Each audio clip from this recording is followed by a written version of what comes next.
تمام تعریف اللہ کے لیے ہے جو حالات کو پھیرنے والا اور معاملات کی تدبیر کرنے والا ہے، جو مشرق و مغرب کا رب ہے۔ اس غالب و بخشنے والے کے سوا کوئی معبود برحق نہیں۔ میں اس پاک ذات کی حمد کرتا ہوں جو زمانوں کے گزرنے اور صدیوں کے بیتنے کے باوجود زندہ و جاوید اور تمام امور کا مدبر ہے۔ میں گواہی دیتا ہوں کہ ایک اللہ کے سوا کوئی معبود برحق نہیں، اس کا کوئی شریک نہیں، اور میں گواہی دیتا ہوں کہ ہمارے سردار و نبی محمد اللہ کے بندے اور رسول ہیں، جو تمام لوگوں کی طرف ہدایت اور نور کے ساتھ بھیجے گئے۔ اے اللہ، تو اپنے بندہ اور رسول محمد پر درود و سلام نازل کر، ان کے آل و اصحاب پر جنہوں نے ایسی تجارت کی امید رکھتے ہوئے اللہ کے لیے اخلاص برتا جو ہرگز نقصان نہیں اٹھائے گی، تابعین پر اور ان لوگوں پر جو قیامت، بدلہ پانے اور دوبارہ اٹھائے جانے کے دن تک ان کی اچھے طرح پیروی کریں۔ اما بعد، اللہ کے بندو، اللہ کا تقوی اختیار کرو اور اس کی توحید، اس کے ذکر و شکر، اس کی اچھی عبادت، اس کے حکم کی تعمیل کے ذریعے اس کی قربت طلب کرو۔ تمہیں دنیاوی زندگی دھوکہ نہ دے اور اللہ کے معاملے میں دھوکہ دینے والا شیطان تمہیں دھوکہ میں نہ رکھے۔ مسلمانوں، الوداع کہنے کا لمحہ سوز و غم کو بھڑکاتا ہے، کیونکہ وہ رخصتی کے وقت ہوتا ہے اور اختتام کا پتہ دیتا ہے۔ اللہ کے بندو، گردش ایام کا پورا ایک سال ختم ہو گیا، اس میں حالات ادلتے بدلتے رہے، عمریں فنا ہوئیں، امت نت نئے مسائل سے دوچار ہوئی۔ اگر شب و روز کا جانا غافل و لاپرواہ لوگوں کے نزدیک ایک دن جانے اور دوسرے دن کے آنے کے سوا کچھ نہیں، تو اہل بصیرت کے یہاں عبرت لینے کے محرکات میں سے ایک زندہ محرک اور نصیحت لینے کے وسائل میں سے ایک تجدد پذیر وسیلہ ہے۔ اس کی تصویر کشی اور پوری وضاحت ابو درداء رضی اللہ عنہ کا قول کرتا ہے، جسے حسن بصری رحمہ اللہ نے روایت کی ہے۔ اے ابن آدم، تو بس چند دنوں سے عبارت ہے، جب ایک دن چلا گیا تو تمہارا ایک حصہ بھی چلا گیا۔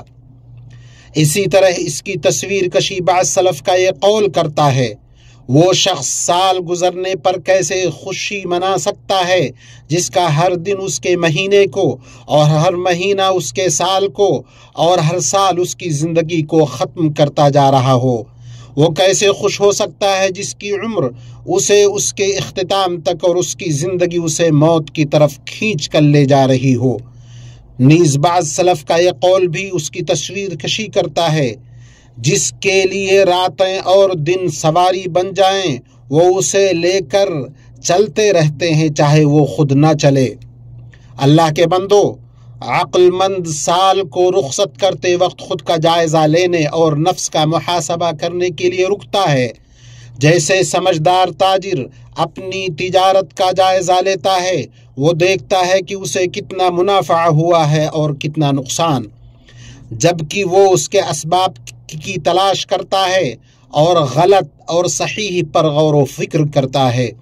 باشعور مسلمان کا اس دانشمندانہ راستے پر چلنا اس وقت اور اہم ہو جاتا ہے جب اس کے مقاصد و اہداف شریف، معزز اور بلند ہوں، کیونکہ یہ ان سچی کمائیوں کی حفاظت کے لیے کوشش ہوتی ہے جن کی تجارت برباد نہیں ہوتی، نہ ہی ان کا بازار مندی کا شکار ہوتا ہے اور نہ ان کا منافع ختم ہوتا ہے۔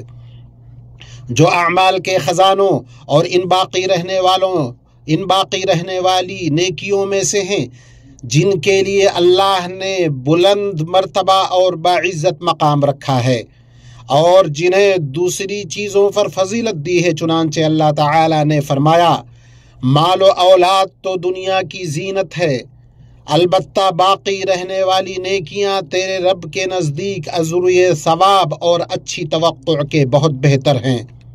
اسی لیے اس جائزے پر توجہ اور اس محاسبہ کا حرص بیدار لوگوں کا شیوا اور دانشمندوں کا وتیرہ رہا ہے۔ اس سے انہیں زندگی کے لہو و لعب، فضول چیزیں، آسائش، چمک اور زیب و زینت غافل نہیں کرتی ہیں۔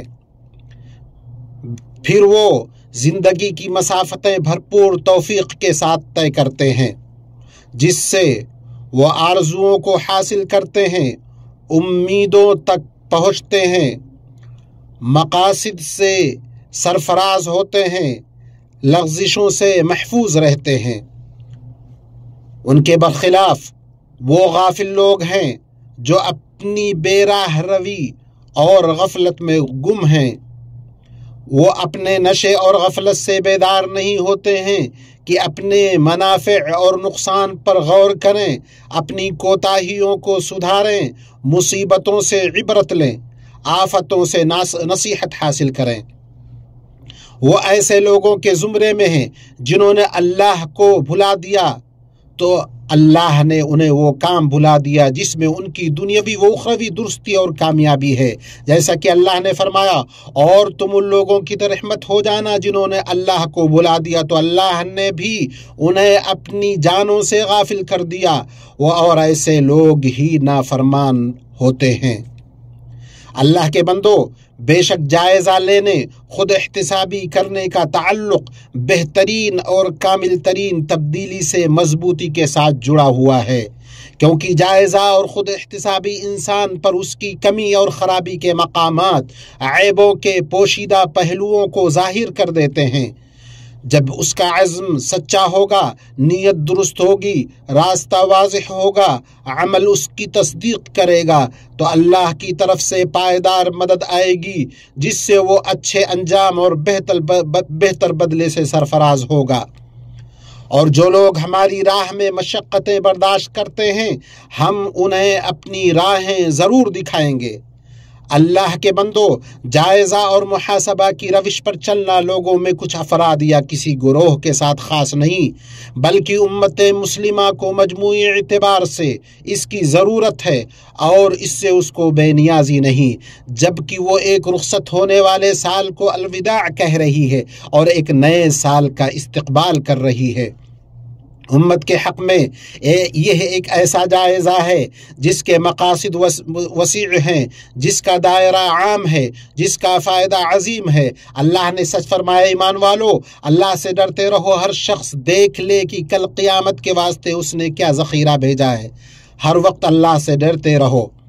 اللہ مجھے اور آپ کو اپنی کتاب کے طریقے اور اپنے نبی صلی اللہ علیہ وسلم کی سنت سے فائدہ پہنچائے۔ میں یہ بات کہہ رہا ہوں عظمت و جلال والے اللہ سے اپنے لیے، آپ کے لیے، تمام مسلمانوں کے لیے ہر گناہ کی مغفرت طلب کرتا ہوں، بے شک وہ بڑا بخشنے والا مہربان ہے۔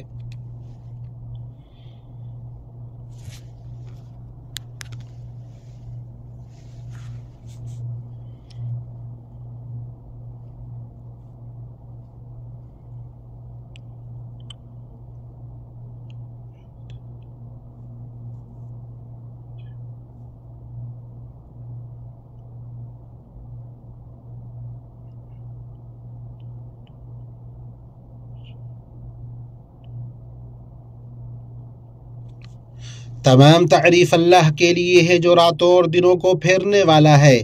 میں اس کے مسلسل انعام اور پہم اکرام پر اس کی حمد و ثنا بیان کرتا ہوں، اور میں گواہی دیتا ہوں کہ ایک اللہ کے سوا کوئی معبود برحق نہیں، اس کا کوئی شریک نہیں، اور میں گواہی دیتا ہوں کہ ہمارے سردار اور نبی محمد اللہ کے بندے اور رسول ہیں۔ اے اللہ، اپنے بندے اور رسول محمد پر درود و سلام بھیج، اور ان کے نیکوکار، پرہیزگار اور نشان راہ آل و اصحاب پر۔ اما بعد، اللہ کے بندو، بے شک نفس کا محاسبہ کرنا انسان کی عقل کے کمال اور اس کی اپنی سعادت کے اسباب کی پوری فکر مندی کے واضح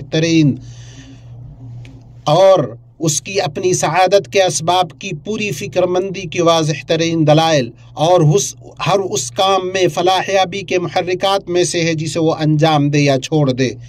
اور یہ ایسا ضروری کردار ہے کہ ہر عقل مند کو چاہیے کہ ہر عمل کے بعد، ہر مرحلے کے اختتام پر، ہر منزل کی تکمیل پر اپنے نفس کے تئیں اپنائے۔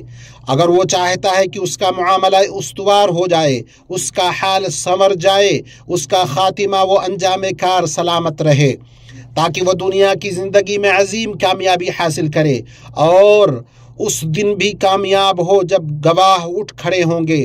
اللہ کے بندو، اللہ سے ڈرو اور اس سچی اور مضبوط نگرانی پر کار بند رہنے کی کوشش کرو، خصوصاً جب کہ تم اپنے اعمال کے ایک نئے مرحلے کا استقبال کرنے جا رہے ہو، اپنی زندگی کے ایک نئے دور کا آغاز کرنے جا رہے ہو، جس میں تم اس بات سے بے نیاز نہیں ہو کہ گزرے دنوں پر بھروسہ اور انحصار کرو اور باقی ماندہ دنوں کی اصلاح اور ان کے لیے منصوبہ بندی کرو۔ اور درود و سلام بھیجو اللہ کی مخلوقات میں سب سے افضل محمد بن عبداللہ پر، کیونکہ تمہیں اللہ کی کتاب میں اس کا حکم دیا گیا، جیسا کہ اللہ تعالیٰ نے فرمایا، بے شک اللہ اور اس کے فرشتے اس نبی پر درود بھیجتے ہیں۔ اے ایمان والو، تم بھی ان پر درود بھیجو اور خوب سلام پڑھتے رہا کرو۔ اے اللہ اپنے بندے اور رسول محمد پر درود و سلام بھیج۔ اے اللہ ان کے چاروں خلفائے راشدین ابو بکر و عمر، عثمان و علی سے راضی ہو جا، اور تمام آل صحابہ و تابعین، ان کی ازواج مطہرات جو مومنین کی مائیں ہیں، ان سب سے بھی راضی ہو جا، اور ان سب سے بھی جو قیامت تک نیکی کے ساتھ ان کی پیروی کریں۔ اپنے عفو و کرم احسان کے ذریعے ہمیں بھی ان کے ساتھ شامل فرما، اے اکرم الاکرمین۔ اے اللہ اسلام اور مسلمانوں کو غلبہ عطا فرما، دین کے قلعہ کی حفاظت فرما، اپنے موحد بندوں کی مدد فرما، مسلمانوں کے دلوں میں باہمی محبت پیدا فرما، ان کی صفوں کو متحد کر دے، ان کے حکمرانوں کی اصلاح فرما، ان کے کلمہ کو حق پر جمع فرما، اے رب العالمین۔ اے اللہ اس ملک کو اور تمام مسلم ممالک کو پرامن اور اطمینان والا بنا دے۔ اے اللہ ہمارے وطنوں کو امن و امان والا بنا دے، ہمارے امام و حکمرانوں کی اصلاح فرما، اور حق کے ساتھ ہمارے امام و حکمران خادم حرمین شریفین کی تائید فرما، اور ان کے لیے نیک اور صالح مشیر فراہم فرما، اور انہیں ان کاموں کی توفیق دے جو تجھے پسند ہوں اور جن سے تو راضی ہو، اے دعاؤں کے سننے والے۔ اے اللہ انہیں اور ان کے ولی عہد کو اسلام اور مسلمانوں کی بھلائی کے کاموں کی توفیق عطا فرما، اور ان امور کی بھی جو ملک و ملت کی اصلاح کا باعث ہوں، اے وہ ذات جس کی طرف قیامت کے دن لوٹ کر جانا ہے۔ اے اللہ اس ملک کی حفاظت فرما، اسے ہر بھلائی کا حامل، ہر برائی سے محفوظ رکھ، اور تمام مسلمانوں کے ملکوں کی بھی حفاظت رکھ۔ اے اللہ تو ہمارے نفسوں کو، اے اللہ مسجد اقصیٰ کو آزاد فرما، اے اللہ فلسطین کے مسلمانوں کی حفاظت فرما، ان کی حفاظت فرما، ان کے آگے سے، پیچھے سے، دائیں سے، بائیں سے اور اوپر سے۔ اے اللہ ہم تیری عظمت کی پناہ میں آتے ہیں کہ انہیں نیچے سے اچانک ہلاک کر دیا جائے۔ اے اللہ تو ان کا مددگار اور پشت پناہ بن جا، ان کی تائید فرما، ان کی نصرت فرما، ان کے دشمن اور تیرے دشمن کے خلاف تو ان کے لیے کافی ہو جا، اے ذوالجلال والاکرام۔ اے اللہ ہمارے دین کو سنوار دے جو ہمارے معاملات کی بنیاد ہے، ہماری دنیا کو سنوار دے جس میں ہمارا گزر بسر ہے، ہماری آخرت کو بہتر بنا دے جس کی طرف ہمیں لوٹ کر جانا ہے۔ اے اللہ ہماری زندگی کو ہر بھلائی میں اضافے کا ذریعہ بنا، اور موت کو ہر برائی سے راحت کا ذریعہ بنا۔ اے اللہ ہمارے دلوں کو تقوی عطا فرما، انہیں پاک کر دے، تو ہی سب سے بہتر پاک کرنے والا ہے، تو ہی ان کا مالک اور نگہبان ہے۔ اے اللہ ہمارے تمام کاموں کے انجام کو بہتر بنا، ہمیں دنیا کی رسوائی اور آخرت کے عذاب سے بچا۔ اے اللہ ہمارے تمام کاموں کے انجام کو بہتر بنا، ہمیں دنیا کی رسوائی اور آخرت کے عذاب سے بچا۔ اے اللہ ہم تیری نعمتوں کے زوال، تیری عطا کردہ عافیت کے بدلنے، تیری اچانک گرفت اور تیرے تمام غضب سے تیری پناہ چاہتے ہیں۔ اے اللہ ہم تجھ سے نیک کام کرنے، برے کاموں سے بچنے، مسکینوں سے محبت رکھنے کی توفیق مانگتے ہیں، اور یہ کہ تو ہمیں بخش دے اور ہم پر رحم فرما۔ اے اللہ تو اپنے بندوں پر اگر کوئی آزمائش لانے والا ہو تو ہمیں اپنے پاس بلا لے اس حال میں کہ ہم فتنوں سے محفوظ ہوں۔ اے اللہ ہمیں اپنے اور اپنے دشمنوں سے اپنے طریقے کے مطابق تو ہمارے لیے کافی ہو جا اے رب العالمین۔ اے اللہ ہم تیرے دشمنوں اور ہمارے دشمنوں کے مقابلے میں تجھے ان کے مقابلے میں کھڑا کرتے ہیں۔ اے اللہ ہمارے مریضوں کو شفا دے دے۔